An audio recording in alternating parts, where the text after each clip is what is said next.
ಜನನಿ news ಚಾನೆಲ್ಗೆ like ಮಾಡಿ, subscribe ಮಾಡಿ, ಶೇರ್ ಮಾಡುವ ಮೂಲಕ ನಮ್ಮ ಚಾನೆಲ್ಗೆ ಸಹಕರಿಸಿ. ಹೆಚ್ಚಿನ ಮಾಹಿತಿಗಾಗಿ ಸಂಪರ್ಕಿಸಿ ಹರಿಚಿನ್. ನಿಮ್ ಸಮಸ್ಯೆಗಳ ಗಂಭೀರತೆ ನಾವು ಅರ್ಥ ಮಾಡ್ಕೋಬೇಕು. ನೀವ್ ಯಾವಾಗ್ಲೂ ವರ್ಷ ಎಲ್ಲ ನೀವು ನಮ್ಮನ್ನ ಉಟ್ಕೊಂಡು ಬರ್ತಾ ಇರ್ತೀರಾ.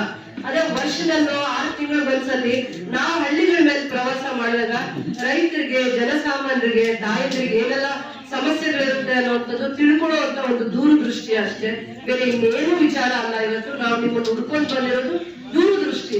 ಏನೆಲ್ಲ ಸಮಸ್ಯೆಗಳಿರುತ್ತೆ, ಈ ಬೇಸಿಗೆ ಇದೆ, ನೀರಿನ ಅಭಾವ ಇದೆ, ರೈತರಿಗೆ ಏನ್ ಸಮಸ್ಯೆ ಇರುತ್ತೆ, ಕರೆಂಟ್ ಏನ್ ಸಮಸ್ಯೆ ಇರುತ್ತೆ, ರೆವಿನ್ಯೂ ಡಿಪಾರ್ಟ್ಮೆಂಟ್ ಏನು, ನಂದು ಏನಿರುತ್ತೆ, ಇವು ಆಫೀಸ್ ಅವ್ರು ಬಂದಿದ್ದಾರೆ, ಏನೆಲ್ಲ ಸಮಸ್ಯೆಗಳಿದಾವೆ ಅನ್ನುವಂಥದ್ದು ತಿಳ್ಕೊಳ್ಳೋದು, ನಿಮ್ ಮಧ್ಯೆ ಇರುವಂತ ಸಮಸ್ಯೆಗಳನ್ನ ಆದಷ್ಟು ಬಗೆಹರಿಸುವಂತ ಒಂದು ದೂರದೃಷ್ಟಿಯ ಪ್ರಯತ್ನ ಅಷ್ಟೇ. ನೀವೀಗ ಗ್ರಾಮಸ್ಥರೆದ್ದು ಒಂದ್ 4 ಜನ 5 ಜನ ಊರ್ ಪರವಾಗಿ ಮಾತಾಡ್ಬೋದು, ಅಥವಾ ನಿಮ್ದೇ ವೈಯಕ್ತಿಕವಾಗಿರುವಂತದ್ದು ಯಾವ್ದಾದ್ರು ಇಲಾಖೆಗೆ ಬಹಳ ಸತಿ ಓಡಾಡಿ ಅವ್ರು ಸ್ಪಂದಿಸದೇ ಇದ್ದಾಗ, ಅಥವಾ ನಿಮ್ಗೆ ಅವಕಾಶ ಸಿಗ್ಲಿಲ್ಲ, ಅವ್ರು ಸರಿಯಾದ ರೀತಿ ನಡ್ಕೊಳ್ಳಿಲ್ಲ ಅನ್ನೋರು ಕೂಡ ನೀವ್ ಇವಾಗ ಹೇಳಿದ್ರೆ ಬಂದ್ಕೊಂಡು ಎಷ್ಟು ದಿನದಲ್ಲಿ ಅದನ್ನ ಶಾಸಕರ ನಾಳೆ ಹಳ್ಳಿ ಕಾರ್ಯಕ್ರಮವನ್ನು ಹಮ್ಮಿಕೊಳ್ಳಲಾಗಿದ್ದು, ಈ ಒಂದು ಕಾರ್ಯಕ್ರಮಕ್ಕೆ ಮಾನ್ಯ ಶಾಸಕರು ಕೆಜಿಎಫ್ ವಿಧಾನಸಭಾ ಕ್ಷೇತ್ರ ಹಾಗೂ ಅಧ್ಯಕ್ಷರು ಕರ್ನಾಟಕ ರಾಜ್ಯ ಕರಕುಶಲ ಅಭಿವೃದ್ಧಿ ನಿಗಮ ಶ್ರೀಮತಿ ಡಾಕ್ಟರ್ ಎಂ ರೂಪಕಲಾ ಶಶಿಧರ್ ಅವರು ಅಧ್ಯಕ್ಷತೆಯನ್ನು ವಹಿಸಿ ಈ ಒಂದು ಕಾರ್ಯಕ್ರಮಕ್ಕೆ ಆಗಮಿಸಿದ್ದಾರೆ. ಅವರಿಗೆ ನಮ್ಮೊಂದು ಜಿಲ್ಲಾ ಪರವಾಗಿ ಸ್ವಾಗತವನ್ನು ಕೊಡ್ತಾ ಇದ್ದೇವೆ.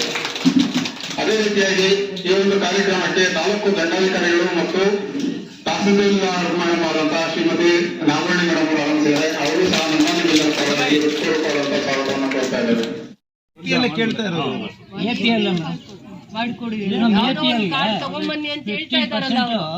ಕಾಸ್ಟ್ ಕಟ್ಟಬೇಕು, ಮಿಕ್ಕಿದ್ದು ಗೌರ್ಮೆಂಟ್, ಸೆಂಟ್ರಲ್ ಗೌರ್ಮೆಂಟ್ ಕಾರ್ಡ್ ಇದು.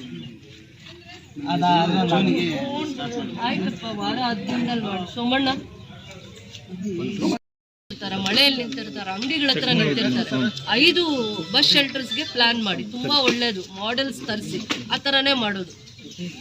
ನಮ್ದು ಕೆಜಿಎಫ್ ತಾಲೂಕಿನ ಆಡಳಿತ ವರ್ಗ, ತಹಸೀಲ್ದಾರ್ ಇರ್ಬೋದು, ಯುವ ಇರ್ಬೋದು, ಎಲ್ಲ ಕೃಷಿ ಅಧಿಕಾರಿ, ರೇಷ್ಮೆ ಅಧಿಕಾರಿ, ಎಲ್ಲ ಅಧಿಕಾರಿಗಳು ಕೂಡ 29 ಇಲಾಖೆ ಅಧಿಕಾರಿಗಳು ನಾವು ಇಲ್ಲಿ ಬಂದಿದ್ದೀವಿ. ಏತಕ್ಕೆ ಬಂದಿದ್ದೀವಿ ಏನು ಅಂದ್ರೆ, ನಿಮ್ಮ ಸಮಸ್ಯೆಗಳು ಏನೇ ಇರಲಿ ಕೂಡ ಇಲ್ಲಿ ಬಂದು ಖುದ್ದಾಗಿ ಒಂದು ಅರ್ಜಿ ಮುಖೇನ ತಾವು ತಿಳಿಸ್ಕೊಟ್ರೆ ಮೇಡಮ್ ಅವರು, ನಾವು ಇಲ್ಲೇ ತಾಲೂಕು ಆಡಳಿತ ಏನಿದೀವೋ ತಾಲೂಕು ಕೆಜಿಎಫ್ ತಾಲೂಕು ಸಂಬಂಧಪಟ್ಟ ಎಲ್ಲ ಇಲಾಖೆಗಳು ಕೂಡ ಇಲ್ಲಿದ್ದೀವಿ. ಇಲ್ಲೇ ನಾವು ಇತ್ಯರ್ಥ ಮಾಡ್ತೀವಿ. ಇತ್ಯರ್ಥ ಮಾಡಕ ಆಗಿಲ್ಲ ಅಂತಂದ್ರೆ ಒಂದು 10 ದಿವಸ ಒಳಗಡೆ ಆ ಒಂದು ನಿಮ್ಮ ಅರ್ಜಿಯನ್ನ ಪೂರ್ಣಪಡಿಸಿ ಅದನ್ನ ಇತ್ಯರ್ಥ ಪಡುವಂತ ಕಾರ್ಯಕ್ರಮವನ್ನ ನಾವು ಇಲ್ಲಿ ಹಮ್ಮಿಕೊಂಡಿದ್ದೀವಿ. ಅಂದ್ರೆ ಈಗ ಏನಪ್ಪಾ ಅಂತಂದ್ರೆ, ಕೆಲವೆಲ್ಲ ಕೂಡ ನಾವು ಈ ಸುಂದರಪಾಳ್ಯ ಗ್ರಾಮ ಪಂಚಾಯತಿ ಮತ್ತೆ ಎನ್ಜಿಒ ಗ್ರಾಮ ಪಂಚಾಯತಿ, ಸುಂದರಪಾಳ್ಯ ಗ್ರಾಮ ಪಂಚಾಯತ್, ಸುಂದರಪಾಳ್ಯ ಗ್ರಾಮದಲ್ಲಿ ಬೆಳಗ್ಗೆ ಕೂಡ ನಾವು ಒಂದು ವಿಶೇಷ ಒಂದು ಸಭೆಯನ್ನ ನಾವು ಮಾಡಿದ್ವು. ಆ ಸಭೆಯಲ್ಲಿ ಸುಮಾರು ನಾವು ಯೋಜನೆಗಳ ಬಗ್ಗೆ ನಮ್ಮ ಇಲಾಖೆ ಅಧಿಕಾರಿಗಳು ನಾವೆಲ್ಲ ಟ್ರೈನಿಂಗ್ಸ್ ಎಲ್ಲ ಕೊಟ್ಟಿದ್ದೀವಿ. ಊರು ಬಂದು ನಾವು ಬೋರ್ಡ್ಸ್ ಎಲ್ಲ ಬರ್ಸಿದ್ದೀವಿ. ಇಷ್ಟೆಲ್ಲ ಮಾಡಿದ್ರು ಕೂಡ ನಮ್ಗೆ ಇದುವರೆಗೂ ಕೆಲವು ವಿಚಾರಗಳು ಗೊತ್ತಿಲ್ಲ ಅಂತ ನಮ್ಗೆ ಮನವರಿಕೆ ಆಗಿದೆ. ಏನಪ್ಪಾ ಅಂತಂದ್ರೆ, ನಾವು ವಿಶೇಷವಾಗಿ ಘನ ಸರ್ಕಾರ 5 ಯೋಜನೆಗಳನ್ನ ಈಗಾಗಲೇ ಘೋಷಣೆ ಮಾಡಿ, ಆ ಯೋಜನೆಗಳು 1.5 ವರ್ಷ 2 ವರ್ಷದಿಂದ ಈಗ ಅವು ಚಾಲನೆಯಲ್ಲಿದೆ. ಏನು ನಮ್ಮ ಶಕ್ತಿ ಯೋಜನೆ ಇರ್ಬೋದು, ಶಕ್ತಿ ಯೋಜನೆಯಲ್ಲಿ ಹೆಣ್ಣು ಮಕ್ಕಳಿಗೆ 2,000 ರೂಪಾಯಿ ಬರುವಂತ ಕಾರ್ಯಕ್ರಮ ಕೆಲವರಿಗೆ ಬರ್ತಾ ಇಲ್ಲ. ಸಾರಿ, ಪ್ರಮಾಣ ಪತ್ರ ಕೊಡ್ತಾ ಇಲ್ಲ ಅಂತಾದ್ರೂ ಆಗ್ಬೋದು.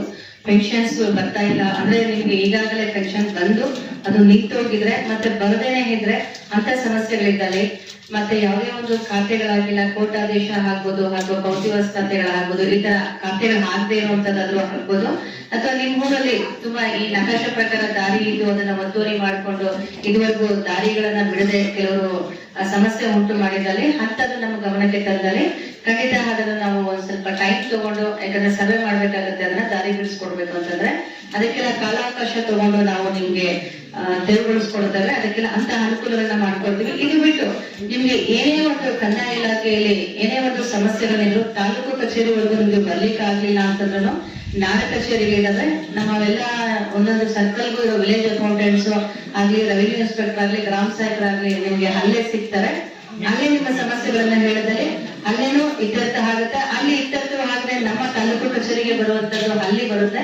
ಹಲ್ಲೂ ಇತ್ಯರ್ಥ ಆಗದೆ ಅಂತ ಪಕ್ಷದಲ್ಲಿ ಖಂಡಿತ ದಯವಿಟ್ಟು ನನ್ನ ಮುಂದೆ ಯಾರಾದ್ರೂ ನೀವು ಬಂದಾಗ ಈ ತರ ಸಮಸ್ಯೆ ಇದೆ ನಿಮ್ಮ ಆಫೀಸಲ್ಲಿ ಕೊಟ್ಟು ಇನ್ನೂ ಇತ್ಯರ್ಥ ಆಗಿಲ್ಲ ಅಂದಾಗ ಖಂಡಿತ ಆ ಸಮಸ್ಯೆಗಳನ್ನು ಕಾನೂನು ಚೌಕಟ್ಟಲ್ಲಿ ಇತ್ಯರ್ಥ ಮಾಡ್ಲಿಕ್ಕೆ ನಾವು ಕ್ರಮ ಕೈಗೊಳ್ತೀವಿ. ಈಗ ನಾವೇ ಇಲ್ಲಿಗೆ ಬಂದಿದ್ವಿ ತಾಲೂಕು ಆಡಳಿತ MLA ಅವ್ರ ಜೊತೆಯಲ್ಲಿ ನಿಮ್ಮ ಈ ಗ್ರಾಮಗಳ ಸಮಸ್ಯೆಗಳು ಏನಿದೆಯೋ ನಿಮ್ಗೆ ವೈಯಕ್ತಿಕ ಸಮಸ್ಯೆಗಳಾಗ್ಬೋದು ಅಥವಾ ಗ್ರಾಮದಲ್ಲಿರೋ ಸಮಸ್ಯೆಗಳಾಗ್ಬೋದು ಅದು ಏನಿದೆ ಅಂತ ಈಗ ನೀವು ಮನವಿ ಮುಖಾಂತರ ಅಥವಾ ಹಾಗೆ ನೀವು ಹೇಳದಲ್ಲಿ ಅದಕ್ಕೆ ನಾವು ಪರಿಹಾರ ಖಂಡಿತ ಕೊಡ್ತೀವಿ ಅಂತ ಹೇಳ್ತಾರೆ.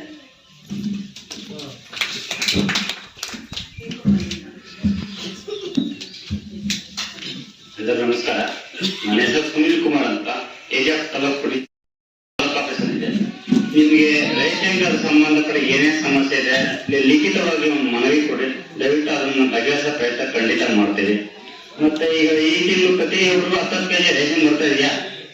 ಪ್ರತಿ ವ್ಯಕ್ತಿಗೂ ಬರ್ತಾ ಇದೆಯಾ ಮೇಡಮ್? ಇದ್ರ ಪ್ರಕಾರ ನಮ್ಮ ಸುಂದರಪಾಳ್ಯ ಪಂಚಾಯತಿ ಮೇಡಮ್ 1914 ಕುಟುಂಬ ಇದೆ. ತಿಂಗಳಿಗೆ 670 ಕ್ವಿಂಟಲ್ ಅಂದ್ರೆ 67 ಟನ್ ಅಕ್ಕಿ ಬರ್ತದೆ ತಿಂಗಳಿಗೆ. ಸುಂದರಪಾಳ್ಯ ಒಂದು ಪಂಚಾಯತಿ ಮಾತ್ರ ಪ್ರತಿ ತಿಂಗಳಿಗೆ. ಮತ್ತೆ ಈ ರೇಷನ್ ಕಾರ್ಡ್ ಯಾರು ಸೇರ್ಪಡೆ ತಿದ್ದುಪಡಿ 1914 ಸುಂದರಪಾಳ್ಯ ಪಂಚಾಯತಿ ಸರ್.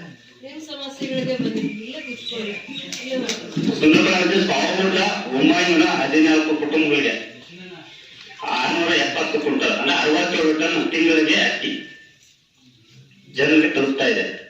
ಮತ್ತೆ ಯಾರಾದ್ರೂ ರೇಷನ್ ಕಾರ್ಡ್ ಸೇರ್ಪಡೆ ತಿದ್ದುಪಡಿ ಹೆಸರು ಬಿಟ್ಟು ಹೋಗಿದ್ರೆ ಮತ್ತೆ ಮಿಷಿಲು ಹೆಸರು ತಿದ್ದುಪಡಿ ಮಾಡ್ಬೇಕಂದ್ರೆ ಈಗ ಅವಕಾಶ ಇದೆ.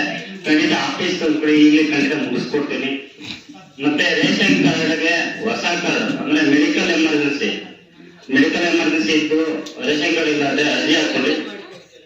ಮೆಡಿಕಲ್ ಎಮರ್ಜೆನ್ಸಿ ಇದ್ರೆ ಎಷ್ಟು ದಿನದೊಳಗಡೆ ನೀವು ಮಾಡ್ಕೊಡ್ತೀರಾ? ಅದ್ರದ್ದು ಸರ್ವಿಸಸ್ ಹೆಲ್ತ್ ಎಮರ್ಜೆನ್ಸಿ ಇದ್ದಾಗ, ಮೆಡಿಕಲ್ ಎಮರ್ಜೆನ್ಸಿ ಇದ್ದಾಗ ಎಷ್ಟು ದಿನದೊಳಗಡೆ ನಿಮಗೆ ರೇಷನ್ ಕಾರ್ಡ್ ಮಾಡ್ಕೊಡ್ಲಿಕ್ಕೆ ಗೈಡ್ಲೈನ್ಸ್ ಇದೆ ಹೇಳಿ. ಅದು ಹೆಲ್ತ್ ಎಮರ್ಜೆನ್ಸಿ ಇದ್ದಾಗ ನೀವು ಸಂಬಂಧಪಟ್ಟ ಅಗತ್ಯ ದಾಖಲಾತಿಗಳು ಆಸ್ಪತ್ರೆ ದಾಖಲಾತಿಗಳು ಕಚೇರಿಗೆ ಸಲ್ಲಿಸಿದಲ್ಲಿ ವಿತಿನ್ 5 ದಿವಸದಲ್ಲಿ ಅಪ್ರೂವ್ ಮಾಡಿ ರೇಷನ್ ಕಾರ್ಡ್ ವಿತರಣೆ ಮಾಡ್ಕೊಡ್ತೀವಿ.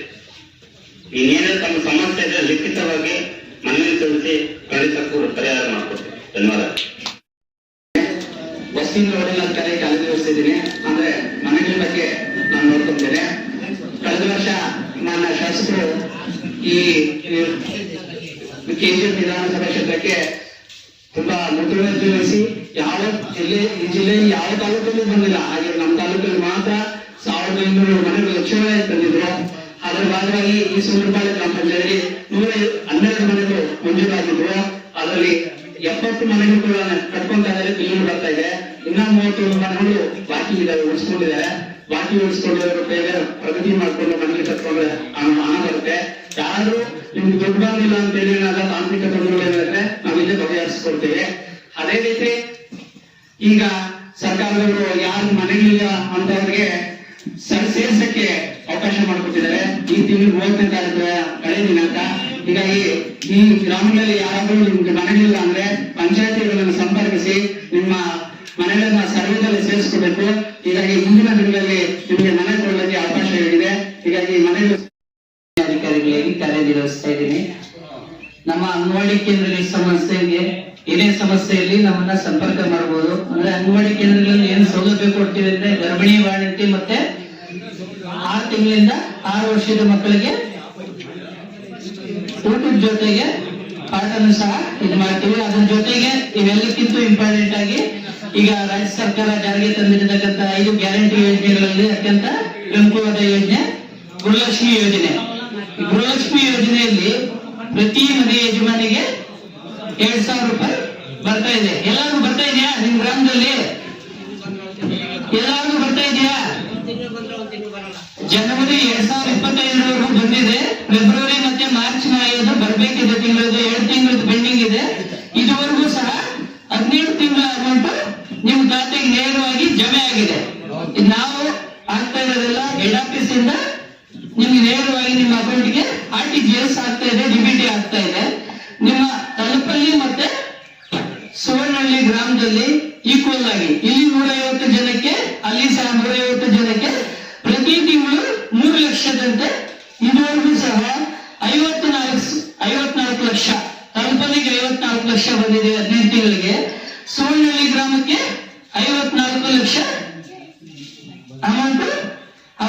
ಖಾತೆಗೆ ಜಮೆ ಆಗಿದೆ. ಸೊ ಇದಕ್ಕೆ ಸಂಬಂಧಿಸಿದಂಗೆ ಏನಾದ್ರು ಯಾರಾದ್ರೂ ಬರ್ದೇ ಇದ್ರೆ ಈಗ ನಮಗಿಲ್ಲಿ ಸಂಪರ್ಕ ಮಾಡಿದ್ರೆ ನಾನು ಏನ್ ಸಮಸ್ಯೆ ಇದೆ ಅಂತ ಹೇಳ್ತೀನಿ. ಈಗಾಗಲೇ ನಮ್ಮ ಅಂಗನವಾಡಿ ಕಾರ್ಯಕರ್ತರಿಗೆ ಇನ್ಸ್ಟ್ರಕ್ಷನ್ಸ್ ಕೊಟ್ಟಿದ್ದೆ. ಈ ಎರಡು ಗ್ರಾಮಗಳಲ್ಲಿ ಎಲ್ಲರಿಗೂ ಬಂದಿದೆ ಅಮೌಂಟ್ ಅಂತ ಮಾಹಿತಿ ಕೊಟ್ಟಿದ್ದಾರೆ. ಸೊ ಇನ್ನೂ ಏನಾದ್ರು ಸಮಸ್ಯೆ ಇದ್ರೆ ನಮ್ಮ ಒಂದು KSRTC ವತಿಯಿಂದ ಗ್ಯಾರಂಟಿ ಯೋಜನೆಗಳಲ್ಲಿ ಒಂದಾದಂತಹ ಶಕ್ತಿ ಯೋಜನೆ ಅಂತ ಒಂದು ಇದೆ. ಅದರಲ್ಲಿ ಎಲ್ಲಾ ಹೆಣ್ಣು ಮಕ್ಕಳಿಗೂ ಅಂದ್ರೆ 5 ವರ್ಷದಿಂದ 60 ವರ್ಷದವರೆಗೂ ಪ್ರತಿಯೊಂದು ಹೆಣ್ಣು ಮಗು ಬಸ್ ಹತ್ತಿದ್ರೆ ಯಾವುದೋ ಒಂದು ಕರ್ನಾಟಕ ರಾಜ್ಯದಲ್ಲಿ ವಾಸಸ್ಥಳದಲ್ಲಿರುವಂತಹ ಒಂದು ಅಡ್ರೆಸ್ ಪ್ರೂಫ್ ತೋರಿಸಿದ್ರೆ, ಆಧಾರ್ ಕಾರ್ಡ್ ಅಂತ ತೋರಿಸಿದ್ರೆ ಉಚಿತವಾಗಿ ಕರ್ಕೊಂಡು ಹೋಗ್ತಾ ಇದ್ದಾರೆ. ಇದರ ಸದುಪಯೋಗವನ್ನು ಎಲ್ಲರೂ ಪಡ್ಕೊಂತ ಇದ್ದೀರಲ್ವಾ? ಬಸ್ ಅಲ್ಲಿ ಈ ರೀತಿ ಹೋಗ್ಬೇಕಾದ್ರೆ ನಿಮ್ಗೆ ಯಾವುದೇ ರೀತಿ ಸಮಸ್ಯೆ ಆದ್ರೆ ನಮಗೆ ಕಾಲ್ ಮಾಡಿ ತಿಳಿಸ್ಬೋದು. ಯಾರಾದ್ರೂ ಕಂಡಕ್ಟರ್ಸ್ ಏನಾದ್ರು ತೊಂದರೆ ಮಾಡಿದ್ರೆ ನಿಮ್ ಹತ್ರ ಕಂಪಲ್ಸರಿ ಆಧಾರ್ ಕಾರ್ಡ್ ಅನ್ನೋದು ಇಟ್ಕೊಳ್ಳೇಬೇಕು. ಯಾಕಂದ್ರೆ ಅಡ್ರೆಸ್ ಪ್ರೂಫ್ ನೋಡಿ ಕೆಲವೊಂದು ಬೇರೆ ರಾಜ್ಯದ ಆಧಾರ್ ಕಾರ್ಡ್ಗಳು ತೋರಿಸ್ಬಿಟ್ಟು ಕಿರಿಕ್ ಮಾಡ್ತಾರೆ. ಸ್ವಲ್ಪ ಆ ತರ ನಿಲ್ದಿರ ನಮ್ಮ ರಾಜ್ಯದ ಆಧಾರ್ ಕಾರ್ಡ್ ಇಟ್ಕೊಂಡು ಎಲ್ಲರೂ ಓಡಾಡ್ಬೋದು. ಅದೇ ರೀತಿ ಎಲ್ಲಾ ವಿದ್ಯಾರ್ಥಿಗಳಿಗೂ ಸಹ ಉಚಿತ ಪಾಸ್ ಅನ್ನು ಕೊಡ್ತಾ ಇದ್ದಾರೆ. ಮತ್ತೆ ಅಂಗವಿಕಲರು ಯಾರಾದ್ರೂ ಇದ್ರೆ ಅವ್ರಿಗೆ ವರ್ಷಕ್ಕೊಂದ್ಸತಿ ಬರೀ 660 ರೂಪಾಯಿ ರಿಯಾಯಿತಿ ದರದಲ್ಲಿ ಪಾಸ್ ಅನ್ನು ಕೊಡ್ತಾ ಇದ್ದಾರೆ. ಅದ್ರ ಉಪಯೋಗ ಈ ಒಂದು ಹಳ್ಳಿಯಲ್ಲಿ ಯಾರಾದ್ರೂ ಪಡ್ಕೊಂಡಿಲ್ಲ ಅಂದ್ರೆ ಅವರು ಸಹ ಬಂದ್ ಪಡ್ಕೋಬಹುದಾಗಿರುತ್ತೆ. ಕೃಷಿ ಅಧಿಕಾರಿ ಬೇಕಮಂಗಲ ಹೋಬಳಿ. ನಮ್ಮ ಇಲಾಖೆಯಲ್ಲಿ ಕೃಷಿ ಭಾಗ್ಯ ಅನ್ನೋ ಯೋಜನೆಯನ್ನ ತಂದಿದ್ದಾರೆ. ಇದರಲ್ಲಿ ಪ್ಯಾಕೇಜ್ ಅಲ್ಲಿ ಕೃಷಿ ಹೊಂಡ, ಅದಕ್ಕೆ ಟಾರ್ಪಲ್, ಸುತ್ತು ಫೆನ್ಸಿಂಗ್ ಮತ್ತೆ ಡೀಸೆಲ್ ಪಂಪ್ ಸೆಟ್ ಅಥವಾ ಪೆಟ್ರೋಲ್ ಪಂಪ್ ಸೆಟ್ ನಲ್ಲಿ ಇರ್ತದೆ. ಈಗ ಅರ್ಜಿಗೆ ಹಾಕೋಬಹುದು. ಮಾರ್ಚ್ ಈಗ ಸ್ಟಾರ್ಟ್ ಆಗಿದೆ. ಯಾರ್ಯಾರಿಗೆ ಬೇಕೋ, ಈಗ ಯಾರ್ಯಾರಿಗೆ ನಿಮ್ಮ ಕೊಳವೆ ಬಾವಿಯಲ್ಲಿ ಸ್ವಲ್ಪ ಕಡಿಮೆ ನೀರಾಗಿದೆಯೋ, ಯಾರು 1 ಎಕರೆ ಮೇಲ್ಪಟ್ಟೆ ಇರೋ ರೈತರಿದೆಯೋ ಅವರು ತಂದು ಅರ್ಜಿಗಳನ್ನ ನಮ್ಮ ಇಲಾಖೆ ರೈತ ಸಂಪರ್ಕ ಕೇಂದ್ರ ಬೇಕಮಂಗಲದಲ್ಲಿ ನೀಡಬೇಕಾಗಿರೋ ಅರ್ಜಿ. ಮತ್ತೆ ಸೂಕ್ಷ್ಮ ನೀರಾವರಿ ಯೋಜನೆಯಲ್ಲಿ ಹನಿ ನೀರಾವರಿ ಇದೆ. ಹನಿ ನೀರಾವರಿನೂ ಮತ್ತೆ ತುಂತುರು ನೀರಾವರಿ ಸಹ ಇದೆ. ಸಬ್ಸಿಡಿಯಲ್ಲಿ ಎಲ್ಲಾ ರೈತರಿಗೂ 90% ಸಬ್ಸಿಡಿಯಲ್ಲಿ ವಿತರಣೆ ಮಾಡ್ತಾ ಇದ್ದೀವಿ. ಅದಾದ್ಮೇಲೆ ಕೃಷಿ ಯಂತ್ರಧಾರೆ, ಚಾಪ್ ಕಟ್ಟರಿಂದ ಹಿಡಿದು ನೇಗಿಲು, ಆಯುಧ ನೇಗಿಲಿಂದ ಟ್ರ್ಯಾಕ್ಟರ್ ಅಲ್ಲೆಲ್ಲ ಇಂಪ್ಲಿಮೆಂಟ್ ಮಾಡೋ, ಟ್ರ್ಯಾಕ್ಟರ್ ಅಲ್ಲಿ ಉಳೋ ಎಲ್ಲ ಟ್ರ್ಯಾಕ್ಟರ್ ಇಂಪ್ಲಿಮೆಂಟ್ಸ್ ನೀಡಲಾಗ್ತದೆ. ಸೊ ಇಷ್ಟು ನಮ್ಮ ಇಲಾಖೆಯಲ್ಲಿ ಬೇಕಮಂಗಲ ಹೋಬಳಿಯಲ್ಲಿ ಕೆಲಸ ಮಾಡ್ತಿದ್ದೀನಿ. ರೇಷ್ಮೆ ಹುಳು ಸಾಕಾಣಿಕೆ ಮನೆ ಕಟ್ಕೋತೀವಿ ಅಂತಂದ್ರೆ ಅದಕ್ಕೆ ಸಹಾಯಧನ ನೀಡ್ತೀವಿ.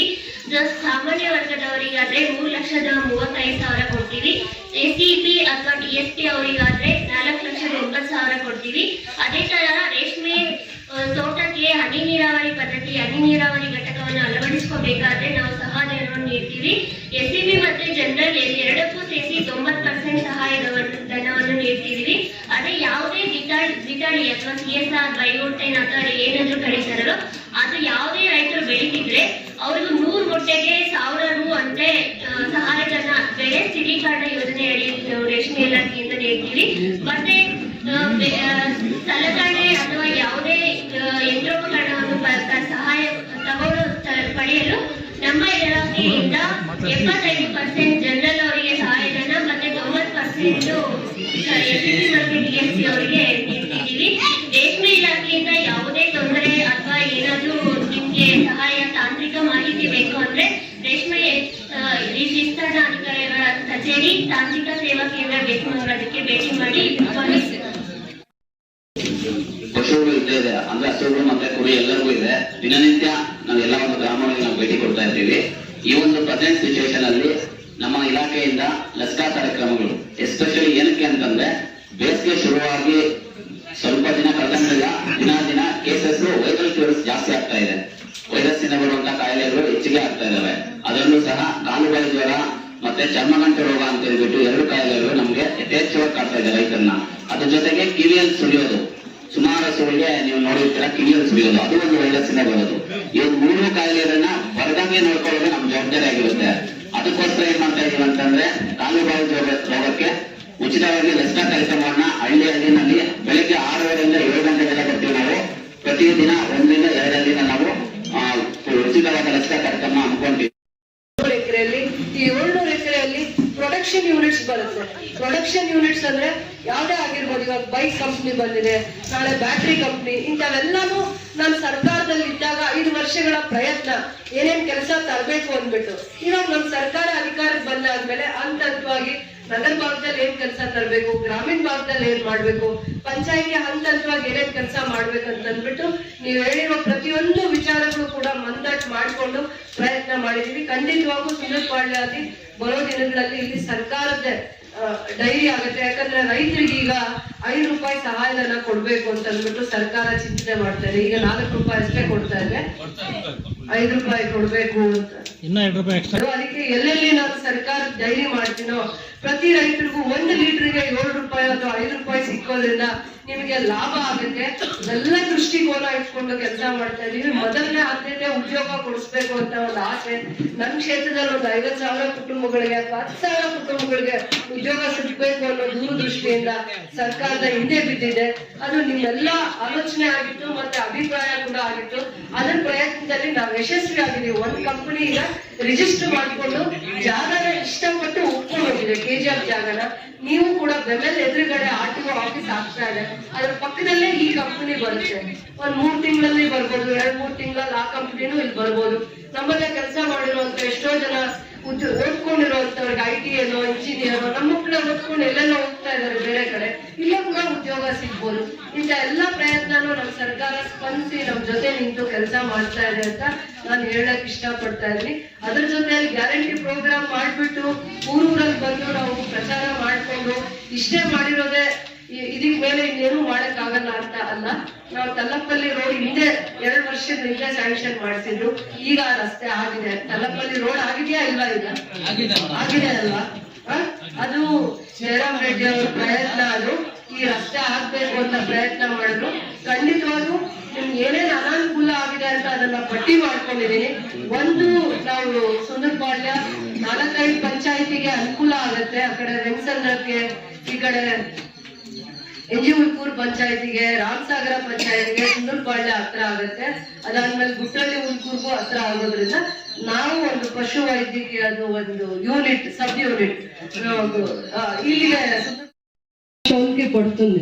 అందుకే ప్రగతి పథ అని 45 కిలోమీటర్లు అన్ని పంచాయతీల్లో మనము ఒక్కొక్క పంచాయతీకి 5 కోట్లు అనుదానము అని పెట్టి ఒక్కొక్క పంచాయతీకి 5 కిలోమీటర్ 3 ఇంకా 5 కిలోమీటర్ తీసుకున్నాము. గెన్నేరల్ల 1.5 కిలోమీటర్ తీసుకున్నాము. వీకోట ఇంకా ಶುರು అయినాక గెన్నేరల్లి ఇంకా మళ్ళా గుట్టళ్ళికి కనెక్ట్ అయ్యే అట్లా గుట్టళ్ళి క్రాస్ కనెక్ట్ అయ్యే రోడ్ తీసుకున్నాము. 1 కిలోమీటర్కి 1 కోటి రూపాయల పని అవుతుంది. చాలా దినాలు ఇంకా అడుగుతా ఉంది. అది 45 కిలోమీటర్ ಗ್ರಾಮೀಣ ರಸ್ತೆ ಇಲಾಖೆ ఇంకా ರೂರಲ್ ಡೆವಲಪ್ಮೆಂಟ್ ಡಿಪಾರ್ಟ್ಮೆಂಟ್ ఇంకా 45 కిలోమీటర్ల గెన్నేరల్లిది 3 ఇంకా 5 కిలోమీటర్లు రస్ತೆ కవర్ అవుతుంది. దాన్ని చేస్తా ఉన్నాము. పాతది ఆ 4 ఏళ్ళు ఇంకా మీకు ఫిల్టర్ ప్రాబ్లం అయింది కదా, దాన్ని 11 లక్షల ఒక ఫిల్టర్ చేస్తా ఉన్నాము. అది ఒక నెల జాగా చూసుకొని పోయిండారు, పంచాయతీ వాళ్ళు జాగా ఇచ్చినారు. ఆ జాగాలో కొత్త ఫిల్టర్ బిగిస్తారు. 10,000 ఇంకా 25,000 అంతే రిపేరీ ఖర్చు వస్తే పంచాయతీ వాళ్ళు చేస్తారు. చాలా దినాలు ఇంకా క్వాలిటీ మిషనరీస్ వేయకుండా వేసిన తక్షణం చెడిపోతే దాన్ని కొత్తగా మళ్ళా రిపేరీ చేసే కయ్యలే అని దాన్ని రిజెక్ట్ చేసినారు. కానీ ఇప్పుడు ఆ ఇంజనీర్ వచ్చినారు, తాగే నీళ్ళకి సంబంధపట్టిన ఆఫీసర్ వచ్చినారు. వాళ్ళు ఒకే తక్షణం పంచాయతీని ఇంకా జాగా తీసుకోవడము, అన్ని జాగాల్లో తాగే నీళ్ళు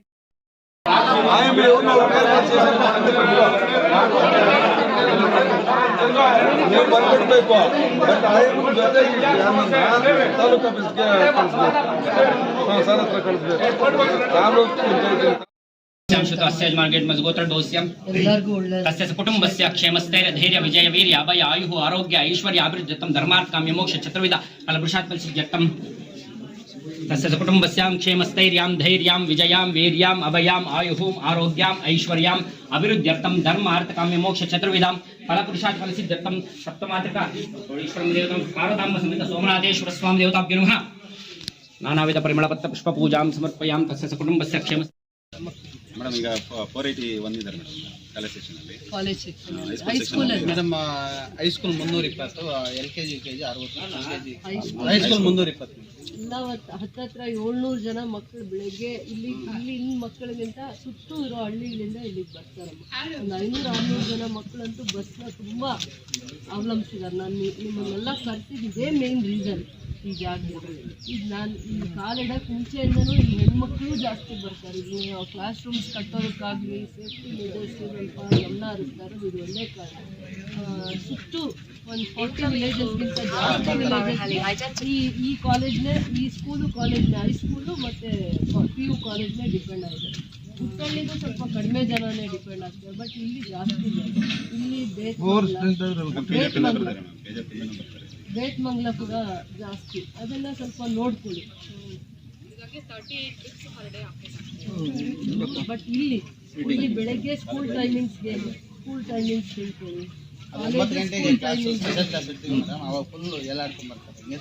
ನಾನು ಮೊನ್ನೆ ನೋಡ್ತೀನಿ.